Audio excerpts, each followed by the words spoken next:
What happens when a file moves to underwriting? Hi everyone, it's Mortgage Mel, and it's time for today's Mortgage Minute.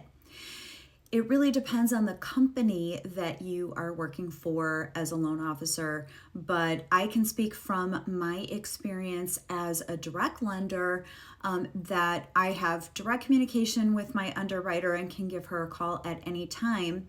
And that definitely helps us to move files along faster. In cases where we're working with an external company, the underwriting process can take a lot more time.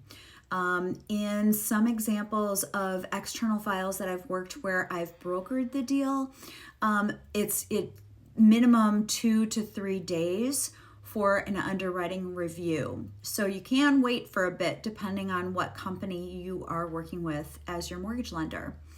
But in our case, we are going to go directly to an underwriter. That underwriter is going to give us a review, and it probably will only take a day or a day and a half for us to get answers. The underwriter is the person with probably the deepest amount of knowledge of the government guidelines. So Freddie Mac and Fannie Mae have guidelines for mortgage loans that we have to follow. And the underwriter may find little idiosyncrasies in a file that we need to work around in order to make the file work and the loan to go through to close. That underwriter is going to issue conditions for us, and those conditions come through on what's called a conditional loan approval. When we get a conditional loan approval, we then work together as a team, myself and the processor, to then collect the rest of the items that are needed to tie up your loan in a nice, beautiful bow. Then the file is going to go back to underwriting. Now, we try not to have a ton of turns through underwriting. We try to get all of the conditions as fast as we can and also as completely as we can to minimize the amount of times that it goes back.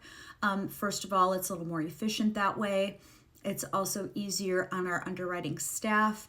And hopefully, after just 1 or 2 turns through underwriting, we have what's called a clear to close.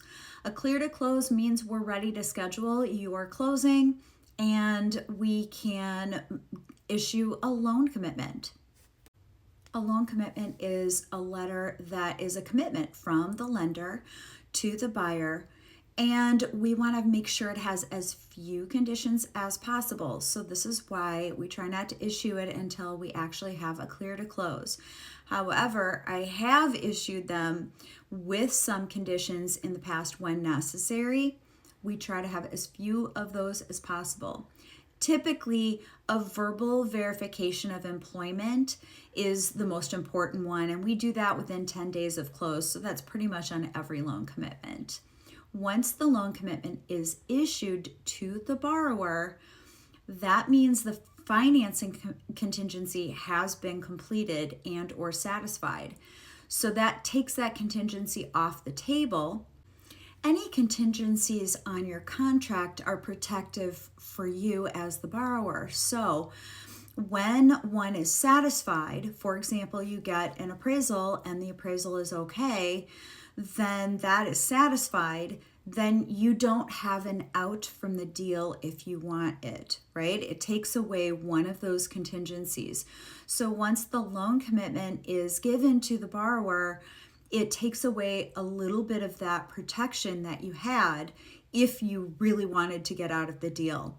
Now, most people don't, and most people are really excited to get their loan commitment, but just something to be aware of as how that satisfies something in your contract and basically completes it. Hey, I hope this information is helpful for you. If you like it, give me a like and a follow, and I hope you guys have a great day.